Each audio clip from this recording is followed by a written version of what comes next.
السلام عليكم شباب. هواية جتني تعليقات تقول لي الغسالة مالتي ما تصرف مي. بهذا الفيديو راح اشرح لكم ليش الغسالة ما تصرف مي. اتقرب عليه.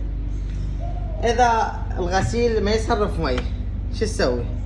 تشيل هذا القبق الابيض الصغير، شلته، تلقى برغي هنا، ترخيه، فتحته، اجي ارفع الحوض،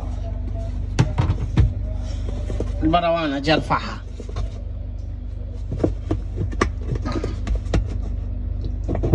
رفعتها. هاي المجرى تعصى بها اوساخ، لو قطعة من القماش، لو فتشي تخلي المي ما يتصرف، لو ينزل شوية شوية ببطء. هذا الشرح على الحوض مال الغسيل. تحياتي لكم واشكر متابعتكم. المقطع الاخر راح اشرح لكم بيه على التجفيف.